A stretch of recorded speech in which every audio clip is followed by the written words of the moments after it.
আসসালামু আলাইকুম সুপ্রিয় এইচএসসি পরীক্ষার্থী বন্ধুরা, তোমাদের সবাইকে ইজি এডুকেশনের পক্ষ থেকে স্বাগতম। আমাদের আজকের ভিডিওর বিষয় গৃহ ব্যবস্থাপনা ও পারিবারিক জীবন, আর এটা প্রথম পত্র। আর তোমাদের এই বিষয়ের বিষয়কোড হলো 282। তোমাদের অ্যাসাইনমেন্ট নং 1, আর তোমাদের প্রথম অধ্যায় থেকে অ্যাসাইনমেন্টটি করা হয়েছে। তোমাদের অধ্যায়ের নাম গৃহ ব্যবস্থাপনা। এটা তোমাদের আবার শিরোনাম, বিষয়ের শিরোনাম, অর্থাৎ আজকের অ্যাসাইনমেন্টের শিরোনাম গৃহ ব্যবস্থাপনা। আর তোমাদের অ্যাসাইনমেন্টের যে কাজটি করতে বলা হয়েছে, আর্থসামাজিক পরিবর্তনের পারিবারিক জীবনে গৃহ ব্যবস্থাপনার শিক্ষার প্রয়োজনীয়তা বিশ্লেষণ। অর্থাৎ এই শিক্ষার প্রয়োজনীয়তা কি, গৃহ ব্যবস্থাপনা এটা শিক্ষার প্রয়োজনীয়তাকে বিশ্লেষণ করতে বলা হয়েছে। আর তোমাদের নির্দেশকে যেমনটি বলা হয়েছে, ক নাম্বার, গৃহ ব্যবস্থাপনা প্রসঙ্গে বিশিষ্ট মনস্বী প্রদত্ত ধারণার কাঠামোর সাহায্য ব্যাখ্যা। অর্থাৎ তোমাদের এখানে অতি উত্তম পেতে হলে তোমাদেরকে গৃহ ব্যবস্থাপনা প্রসঙ্গে বিশিষ্ট মনস্বী প্রদত্ত ধারণা কাঠামো যথাভাবে অঙ্কন করেছে। যদি তোমরা একটি চিত্র অঙ্কন করতে বলা হয়েছে, এখানে তোমাদেরকে এই চিত্র অঙ্কন করে তারপরে এটা তোমরা যদি একটি চিত্র অঙ্কন করো তাহলে তোমরা অতি উত্তম হিসেবে গণ্য হবে। তো আমি চেষ্টা করব তোমাদের জন্য সুন্দর একটি চিত্র অঙ্কন করে তোমাদের দেখানোর। এবার খ নাম্বারে যেটা রয়েছে, গৃহ ব্যবস্থাপনা বিষয়বস্তু ও পরিধি বর্ণনা। অর্থাৎ তোমাদের খ নাম্বারে যে প্রশ্নটি বলা হয়েছে, গৃহ ব্যবস্থাপনা বিষয়বস্তু ও পরিধি বর্ণনা করতে বলা হয়েছে। আর অতি উত্তম পাওয়ার জন্য গৃহ ব্যবস্থাপনা বিষয়বস্তু ও পরিধি উদাহরণ সহ ও সৃজনশীলভাবে বর্ণনা করছে। অর্থাৎ তোমরা যদি উদাহরণ সহ এবং সৃজনশীলভাবে বর্ণনা করো তাহলে তোমাদেরকে অতি উত্তম হিসাবে গণ্য করা হবে। এরপরে গ নাম্বারে রয়েছে গৃহ ব্যবস্থাপকের গুণাবলী মূল্যায়ন। যে সকল গুণাবলী রয়েছে সেই গুণাবলীগুলো মূল্যায়ন করতে হবে। অতি উত্তম পাওয়ার জন্য এখানে দেখো দেওয়া আছে গৃহ ব্যবস্থাপনা 12টি গুণাবলী ও স্বাবলম্বীভাবে মূল্যায়ন করেছে। অর্থাৎ তোমাদের এখানে 12টি গুণাবলী তোমাদের উল্লেখ করতে হবে। তো আমি চেষ্টা করেছি তোমাদের জন্য এই 12টি সুন্দর করে গুণাবলী উল্লেখ করে দিয়েছি আমি। ঘ নাম্বারে যেটা রয়েছে আর্থসামাজিক পরিবর্তনের গৃহ ব্যবস্থাপকের শিক্ষার প্রয়োজনীয়তা। আর ঘ নাম্বারে তোমাদের যেটা বলা হয়েছে আর্থসামাজিক পরিবর্তনের গৃহ ব্যবস্থাপনার শিক্ষার প্রয়োজনীয়তা। অর্থাৎ ওই গৃহ ব্যবস্থাপনা শিক্ষার কি প্রয়োজনীয়তা রয়েছে সে সম্পর্কে আলোচনা করতে বলা হয়েছে। আর অতি উত্তম পাওয়ার জন্য এখানে তোমরা দেখতে পাচ্ছ আর্থসামাজিক পরিবর্তনে গৃহ ব্যবস্থাপনার শিক্ষার প্রয়োজনীয়তা পাঠ্যপুস্তকের আলোকে যথাযথভাবে ও সৃজনশীলভাবে উপস্থাপন করেছে। তোমাদের পাঠ্য বইয়ের থেকে সাহায্য নিতে হবে এবং সৃজনশীলভাবে অর্থাৎ তোমাদের মেধা খাটিয়েও এটার উত্তর তৈরি করতে হবে। তো চলো দেরি না করে আমি তোমাদের জন্য সুন্দর একটি উত্তরপত্র তৈরি করে রেখেছি, সেটা দেখে নেওয়া যাক। তো শিক্ষার্থী বন্ধুরা, তোমরা দেখতে পাচ্ছ বিষয় গৃহ ব্যবস্থাপনা ও পারিবারিক জীবন। আর তোমাদের বিষয়কোড 282। আর তোমাদের বিষয়ের শিরোনাম হচ্ছে গৃহ ব্যবস্থাপনা। তো তোমরা অ্যাসাইনমেন্টের লেখা এখান থেকেই শুরু করবে। আমি যেরকম লিখে দিচ্ছি এরকমই তোমরা লেখা শুরু করবে। তো চেষ্টা করবে যে লেখাটা একটু পরিবর্তন করে লেখার, তোমাদের নিজস্ব সৃজনশীলতা দিয়ে একটু পরিবর্তন করে লেখার চেষ্টা করবে। তো অ্যাসাইনমেন্ট মিলে গেলে আবার সমস্যা হতেছে বর্তমানে। তো তোমরা চেষ্টা করবে যে লেখাটা একটু পরিবর্তন করে লিখতে, তোমাদের নিজস্ব কিছু আইডিয়া এখানে যোগ করে দিতে পারো। তো ক নাম্বার প্রশ্নের উত্তর এরকম লিখে দেবে। ক নং প্রশ্নের উত্তর, গৃহ ব্যবস্থাপনা সম্পর্কে বিশেষজ্ঞগণ ধারণা কাঠামো প্রদান করেছেন। গৃহ ব্যবস্থাপনা একটি মানসিক প্রক্রিয়া যার মাধ্যমে পরিবারগুলো পরিকল্পনা, নিয়ন্ত্রণ ও মূল্যায়নের মাধ্যমে পরিবার মানবীয় ও সম্পদের সুষ্ঠু ব্যবহার করে উদ্দেশ্য অর্জন করে। গৃহ ব্যবস্থাপনা একাধিক সিদ্ধান্ত গ্রহণের প্রয়োজন হয়। তাদের মতে সহজ ভাষায় তুমি যা চাও তা লাভ করার জন্য তোমার যা কিছু আছে তা ব্যবহার করাই ব্যবস্থাপনা। গৃহ ব্যবস্থাপনা হচ্ছে পারিবারিক লক্ষ্য অর্জনের হাতিয়ার। পারিবারিক সম্পদসমূহ ব্যবহার ক্ষেত্রে ধারাবাহিক সিদ্ধান্ত গ্রহণ ও তা বাস্তবায়নের একটি প্রক্রিয়া। তো তোমাদের ক নাম্বারে যেমনটি বলা ছিল এখানে দেখতে পাচ্ছ গৃহ ব্যবস্থাপনা প্রসঙ্গে বিশিষ্ট মনস্বী প্রদত্ত ধারণা কাঠামো যথাযথভাবে অঙ্কন করেছে ও ব্যাখ্যা করেছে। অর্থাৎ তোমাদের একটি ছক অঙ্কন করতে বলা হয়েছে। তো চলো এই ছকটি অঙ্কন করে তোমাদের দেখা দেই। এই ছকটি তোমাদের বইতেই আছে, ছকটি তোমরা ভালো করে বই থেকে দেখে আঁকিয়ে নিও। আমি তোমাদের দেখে দিচ্ছি, তোমরা যদি বই না কিনে থাকো বা তোমাদের যদি বই না থাকে তাহলে তোমরা এখান থেকেও লিখে দিতে পারো, তাহলে তোমাদের অ্যাসাইনমেন্টটি অতি উত্তম হিসাবে গণ্য হবে। তো এরকম সেম এরকম একটি ছক তোমরা আঁকা দিবে। এখানে যেমনটি আছে, গৃহ পরিচালনা হলো একটি মানসিক প্রক্রিয়া। এটাকে আবার 3 ভাগে ভাগ করা হয়েছে, পরিকল্পনা, নিয়ন্ত্রণ, মূল্যায়ন। এই 3টাকে আবার একত্রিত করা হয়েছে পারিবারিক সম্পদ ব্যবহার। পারিবারিক সম্পদ ব্যবহার করে এটাকে আবার এদিকে 4 ভাগে ভাগ করা হয়েছে, এদিকে 4 ভাগে ভাগ করা হয়েছে। এদিকে আছে বস্তুগত অর্থ, শক্তি, সময়। এদিকে আছে উৎসাহ ও পারদর্শিতা, সমাজের প্রদত্ত সুযোগ সুবিধা, জ্ঞান, দক্ষতা। আর এটাকে আবার নিচে আরেকটা ভাগ করা হয়েছে পরিবার লক্ষ্য অর্জন। তো এটাকে তোমরা সুন্দর করে তোমাদের বইতে আছে, এটা থেকে দেখে তোমরা তোমাদের অ্যাসাইনমেন্টটি কমপ্লিট করতে পারো। আর যদি তোমাদের বই না থাকে তাহলে এখান থেকে এরকম দেখে একটা ছক তোমরা আঁকিয়ে দিবে, আর নিচে এরকম লিখে দিতে পারো, এটাকেও লিখে দিবে। এরপর রয়েছে গস তার প্রদত্ত ধারণা কাঠামোতে গৃহ ব্যবস্থাপনাকে একটি মানসিক প্রক্রিয়া বলে উল্লেখ করেছেন। এরপর রয়েছে গৃহ ব্যবস্থাপনার ধারণা কাঠামো বিশ্লেষণ করতে গিয়ে নিকেল ও ডরিস গৃহ ব্যবস্থাপনা পারিবারিক জীবনের প্রশাসনিক দিক বলে অভিহিত করেছে। তারা আরও বলেছেন যে পারিবারিক লক্ষ্যসমূহ অর্জনের জন্য মানসিক ও পার্থিক সম্পদসমূহ পরিকল্পনা করা, নির্দেশনা প্রদান, পথ প্রদর্শন, সমন্বয় সাধন ও মূল্যায়ন এবং গৃহ ও গৃহের বাইরে ব্যক্তিগত, পারিবারিক ও দলীয় সম্পর্ক সুস্থভাবে গড়ে তোলার প্রচেষ্টাই হচ্ছে গৃহ ব্যবস্থাপনা। এরপর তোমরা আরেকটি চিত্র দেখতে পাচ্ছ। তোমরা যদি এই চিত্রটি ভালো করে দেখতে না পারো তাহলে তোমাদের ভিডিওর রেগুলেশনটা একটু বাড়িয়ে নিয়ে 720 করে নিয়ে তোমরা এটা দেখে নিও। আর তোমাদের বইতে এটা আছে, বই থেকে ওইটা দেখে নিতে পারো। তো এই চিত্রটাও তোমাদের আঁকতে হবে। তো প্রথম ঘরটা হচ্ছে মূল্যবোধ, তারপর আছে পরিবেশ গৃহ, তারপর এইখানে একটা দেখতে পাচ্ছি এটা লক্ষ্য, তারপরে আছে সমস্যা ও পরিস্থিতি। এখান থেকে আবার 3টা ভাগে ভাগ হয়েছে তথ্য পর্যবেক্ষণ, মানসিক ভান্ডার, তারপরটা রয়েছে সিদ্ধান্ত গ্রহণ ও ব্যবস্থাপনা, তারপরটা রয়েছে সৃজনশীল চিন্তা, তারপরটা রয়েছে ব্যবস্থাপনা পদ্ধতি, এরপর আছে ব্যবস্থাপনা সংগঠন, নিয়ন্ত্রণ, মূল্যায়ন।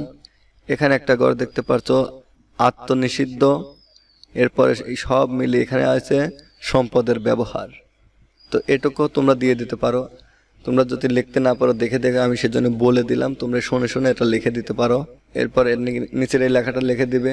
নিকেলের ধারণা কাঠামোতে দেখানো হচ্ছে যে সমাজ, পরিবার তার মূল্যবোধ ও বিশেষ ভূমিকা নিয়ে অবস্থান করে। চারপাশের পরিস্থিতি, বিভিন্ন সমস্যা ও দ্বন্দ্ব পরিবারকে সিদ্ধান্ত তৈরি করতে ও প্রয়োগের উদ্বুদ্ধ করে। পরিবার লক্ষ্য অর্জনের জন্য তার সঞ্চিত তথ্য বা জ্ঞান ও সৃজনশীল শক্তি দিয়ে সম্পদের ব্যবহার, পরিকল্পনা, সংগঠন, নিয়ন্ত্রণ ও মূল্যায়ন করে লক্ষ্য অর্জন করে। এরপর এখানে দেখতে পাচ্ছ গবেষক রাইস গৃহ ব্যবস্থাপককে অর্থনৈতিক দিক থেকে বিশ্লেষণ করেছেন। সম্পদ ব্যবহারের মাধ্যমে পরিবার গৃহ ব্যবস্থাপনা কাঠামোগুলোর বিশ্লেষণ করলে আমরা বলতে পারি যে গৃহ ব্যবস্থাপনা হচ্ছে কতকগুলো কর্মপদ্ধতির সমষ্টি যা শারীরিক ও মানসিক প্রক্রিয়ার মাধ্যমে সম্পন্ন হয়।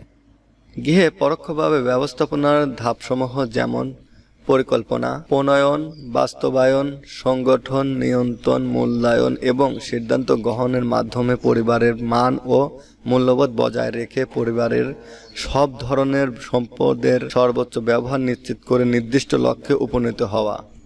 গৃহ ব্যবস্থাপনার এই ধারণা কাঠামোটি নিম্নরূপ। এখানে তোমরা আরেকটি ছক দেখতে পাচ্ছ, এই ছকটিও তোমরা সুন্দরভাবে দেখতে পাচ্ছ আশা করি। তো এটা তোমরা এঁকে নেবে তোমাদের খাতাতে। প্রথম ঘরটি আছে গৃহ ব্যবস্থাপনা, তারপরে এই গৃহ ব্যবস্থাপনা আবার নিচে আছে কর্মপদ্ধতির সমষ্টি। এটা ডান পাশে আসে শারীরিক আর বাম পাশে আসে মানসিক।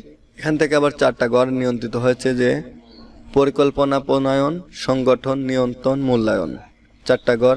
এর 4টা ঘর থেকে মূল্যায়ন এবং পরিকল্পনা, প্রণয়ন থেকে আরেকটি ঘর আসছে, সেটা হলো সম্পদের ব্যবহার। সম্পদের ব্যবহার আবার আছে লক্ষ্য অর্জন। ডান পাশে আছে মানবীয় সম্পদ, বাম পাশে আছে বস্তুবাচক সম্পদ। তো শিক্ষার্থী বন্ধুরা, এটা ছিল তোমাদের ক নাম্বার প্রশ্নের উত্তর। এখন তোমাদের খ নাম্বার প্রশ্নের উত্তর আমরা দেখব। তো তোমাদের খ নাম্বার প্রশ্নে যেমনটি বলা হয়েছিল গৃহ ব্যবস্থাপনার বিষয়বস্তু ও পরিধি বর্ণনা, অর্থাৎ তোমাদের গৃহ ব্যবস্থাপনার বিষয়বস্তু কি কি এবং এর পরিধি বর্ণনা করতে বলা হয়েছে। আর উত্তর পাওয়ার জন্য তোমাদের দেখো বলা হয়েছে গৃহ ব্যবস্থাপনার বিষয়বস্তু ও পরিধি উদাহরণ সহ ও সৃজনশীলভাবে বর্ণনা করেছে। অর্থাৎ তোমরা উদাহরণ সহ এবং নিজস্ব ক্রিয়েটিভিটি দিয়ে তোমাদের উত্তরটি লিখে রেখেছে। এটা দেখে এখান থেকে কিছু নিয়ে আর তোমাদের নিজস্ব কিছু দিয়ে তোমরা উত্তরটি সম্পূর্ণ করবে। খ নং প্রশ্নের উত্তর 1 নম্বরে রয়েছে কর্মমুখী আচরণ তৈরি করা। তো গৃহ ব্যবস্থাপনা পরিবার সদস্যদের সাধারণত গৃহস্থলে মামুলি কাজকর্মের কিভাবে অর্থ, সময়, শক্তি ও অন্যান্য সম্পদের সদ্ব্যবহার করা যায় সেই বিষয়ে ক্ষমতা, দক্ষতা, যোগ্যতা, উন্নতি ও বিকাশ ঘটায়। গার্হস্থ্য অর্থনীতিবিদ C.E. ব্যাটিসন একেই ব্যবস্থাপনার দক্ষ ও পারদর্শিতার সুফল বলে মনে করেন। তো শিক্ষার্থী বন্ধুরা, তোমাদের সকল যদি আমি পড়ে শোনাই তাহলে অনেক সময় লাগবে। তো আমি তোমাদের সময় সাপেক্ষে বা সময় বাঁচানোর উদ্দেশ্যে আমি শুধু পয়েন্টগুলো বলে একটু থেমে থাকবো, তোমরা এটাগুলো লিখে নিও। তো 2 নম্বর পয়েন্টে যেমনটি ছিল লক্ষ্য নির্ধারণ করা, তো এখান থেকে তোমরা এগুলো লিখে নিও। ব্যক্তিগত ও পারিবারিক জীবনের মূল্যবোধ প্রেক্ষিতে লক্ষ্য নির্ধারণ একটি কৌশল যা শিখতে হয় এবং শেখার ফলে কাজের যোগ্যতা ও দক্ষতা বৃদ্ধি পায়। উপযুক্ত লক্ষ্য ছাড়াই ও নির্ধারণ করার পারস্পরিকতা ব্যবস্থাপনার সুফল মনে করা হয়। তো আমি আর এগুলো পড়বো না, তোমরা এগুলো শুধু পয়েন্টগুলো বলে যাচ্ছি, তোমরা এগুলো লিখে নিও। এরপর 3 নম্বরে রয়েছে মূল্যবোধের যাচাই করা।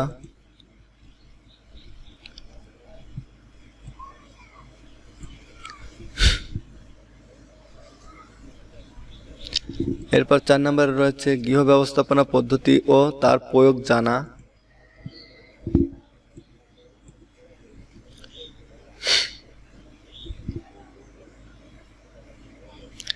পাঁচ নম্বরে রয়েছে সম্পদ ও চাহিদার সমন্বয় সাধন করা।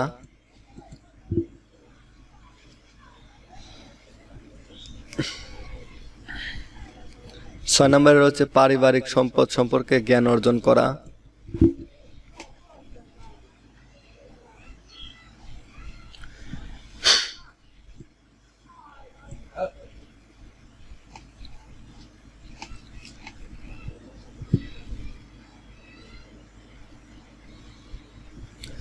সাত নম্বরে রয়েছে অর্থ সংক্রান্ত বিভিন্ন বিষয়ে ধারণা গঠন করা।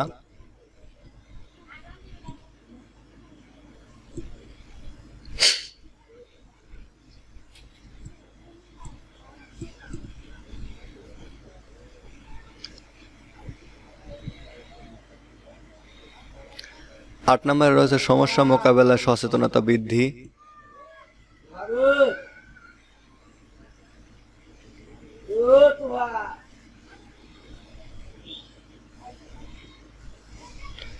নয় নম্বরে রয়েছে শ্রম লাঘবের কৌশল আয়ত্ত করা।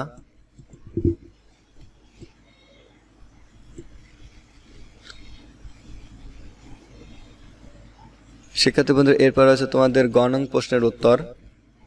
তো তোমাদের গ নং প্রশ্নে যেমনটি বলা ছিল গৃহ ব্যবস্থাপকের গুণাবলী মূল্যায়ন, অর্থাৎ একজন গৃহ ব্যবস্থাপকের কি কি গুণাবলী থাকা দরকার সেটা মূল্যায়ন করতে বলা হয়েছে। তো তোমাদের অতি উত্তম পাওয়ার জন্য এখানে দেখো দেওয়া আছে গৃহ ব্যবস্থাপকের 12টি গুণাবলী স্বাবলম্বীভাবে মূল্যায়ন করেছে, অর্থাৎ 12টি গুণাবলী তোমাদের এখানে মূল্যায়ন করতে হবে। তো চলো তোমাদের উত্তরটি দেখে নেওয়া যাক। তো গৃহ ব্যবস্থাপকের 12টি গুণাবলী নিচে দেওয়া হলো। 1 নম্বরটা যেমনটি রয়েছে বুদ্ধিমত্তা। তো আমি শুধু পয়েন্টগুলো বলে যাচ্ছি, তোমরা এগুলো সব নিজের মতো করে লিখে নিও।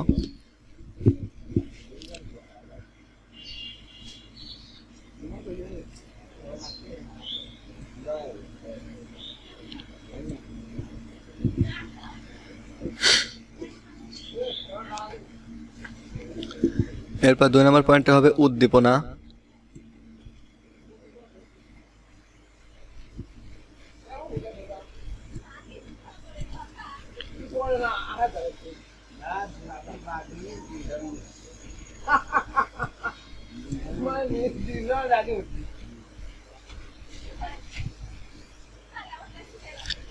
এরপরটা রয়েছে বিচার বুদ্ধি।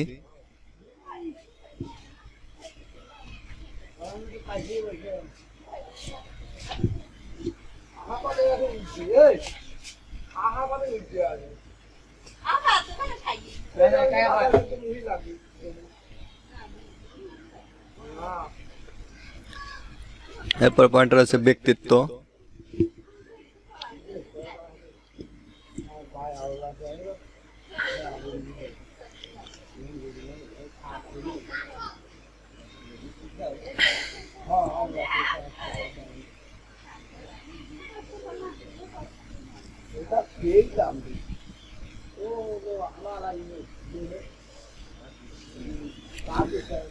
সৃজনী শক্তি।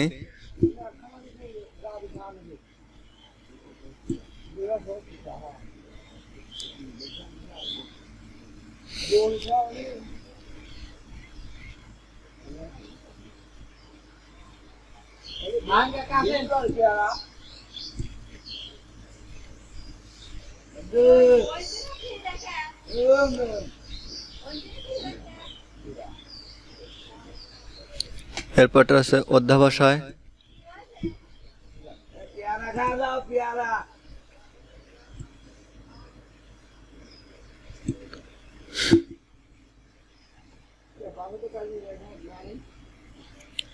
এরপর পয়েন্টার হচ্ছে অভিজাত্যতা।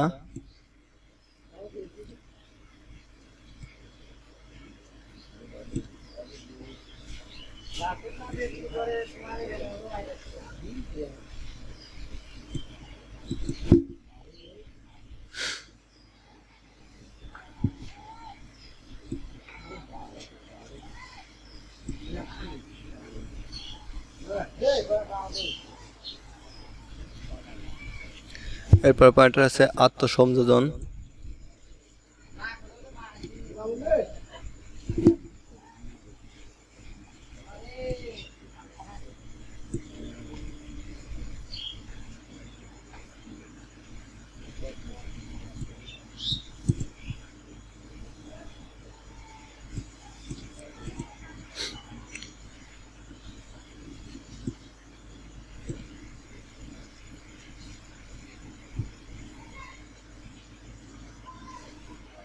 মানব প্রকৃতি সম্বন্ধে জ্ঞান।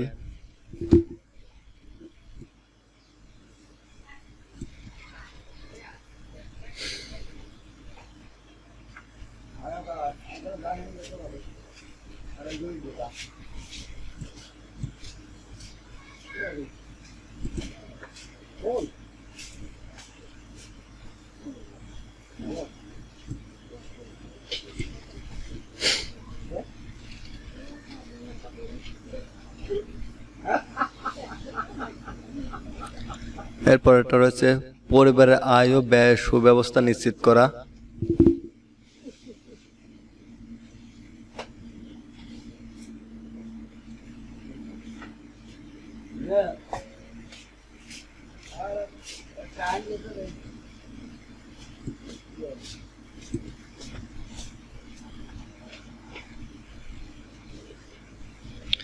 এরপর পয়েন্টার আছে গৃহ সুস্থ কর্ম ব্যবস্থা।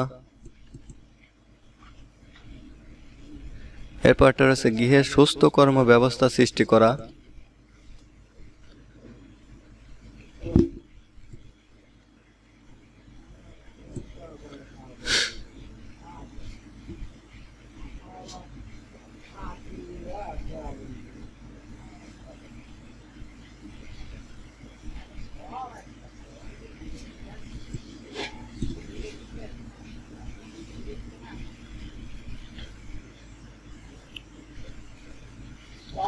তো শিক্ষার্থী বন্ধুরা, এরপর রয়েছে ঘ নং প্রশ্নের উত্তর। মানুষের ব্যক্তিত্ব, পারিবারিক ও সামাজিক জীবন ধারণা বিভিন্ন ক্ষেত্রে ব্যবস্থাপনা অস্তিত্ব লক্ষ্য করা যায়। গৃহ আমাদের দৈনন্দিন জীবনযাত্রার নানাবিধ কার্যকলাপের ব্যবস্থাপনার বিষয়টি ওতপ্রোতভাবে জড়িয়ে আছে। পরিবারে বসবাস করে প্রতিটি মানুষ তার আকাঙ্ক্ষিত লক্ষ্যসমূহ অর্জন করার জন্য বিভিন্ন রকমের কার্যাবলী ব্যবস্থা গ্রহণ করে থাকে। এই ব্যবস্থা গ্রহণের জন্য যে কাজের পরিকল্পনা বা কর্মসূচি প্রণয়ন করে, সিদ্ধান্ত গ্রহণ করে, পরামর্শ করে, কাজগুলো সংগঠিত করে, কাজের নিয়ন্ত্রণ ব্যবস্থাপনা গ্রহণ করে এবং অবশেষে কাজের ভালো মন্দ মূল্যায়ন বা যাচাই করে। তা এসব ধারাবাহিক কার্যকলাপের মধ্যেই গৃহ ব্যবস্থাপনা প্রতিফলন ঘটে। যে কোনো প্রতিষ্ঠানের পরিচালনার জন্য যেমন ব্যবস্থাপনা অপরিহার্য, তেমনি গৃহকে পরিচালনার জন্য ব্যবস্থাপনার একান্ত প্রয়োজন রয়েছে। একটি পরিবারকে তার সীমিত সম্পদ ব্যবহার করে বিভিন্ন চাহিদা পূরণের জন্য সঠিক সিদ্ধান্ত গ্রহণ করতে হয়। সঠিক সিদ্ধান্ত গ্রহণের মাধ্যমে পরিবার কতকগুলো কাজ সম্পাদন করে উদ্দেশ্য বা লক্ষ্য অর্জন করতে চেষ্টা করে।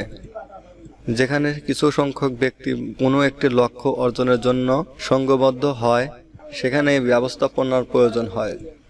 সুতরাং প্রতিষ্ঠান হিসেবে গৃহ তথা পরিবারকে গৃহ ব্যবস্থাপনার প্রয়োজন রয়েছে বা আছে। সুতরাং বলা যায় যে গৃহ ব্যবস্থাপনার মাধ্যমে আর্থ সামাজিক উন্নতি সাধন করা যায়। তাই গৃহ ব্যবস্থাপনা শিক্ষার প্রয়োজনীয়তা অপরিসীম। তো শিক্ষার্থী বন্ধুরা, এই ছিল তোমাদের গৃহ ব্যবস্থাপনার অ্যাসাইনমেন্টের নমুনা উত্তর পর্ব। তোমরা এটা দেখে ভালো করে সুন্দর করে বুঝে একবার যা দুইবার দেখবে, দেখার পরে বুঝে সেই বোঝার দিয়ে যেটা বুঝেছো সেটা দিয়ে তোমরা তোমাদের অ্যাসাইনমেন্টে লেখা শুরু করবে এবং সেটা কোথাও লিখতে না পারলে আবার ভিডিওটা দেখে সেটা লিখে নিও। আর বিশেষ করে তোমাদের একটু সৃজনশীলভাবে এটার চিন্তা করতে হবে, তোমাদের নতুন কিছু অ্যাড করতে হবে, এখান থেকে কিছু বাদ দিতে হবে, এরকম করে তোমাদের অ্যাসাইনমেন্টটি সম্পন্ন করতে হবে। তো থ্যাংক ইউ, ভিডিওটা সবাই মনোযোগ দিয়ে দেখার জন্য সবাইকে অনেক অনেক অনেক ধন্যবাদ।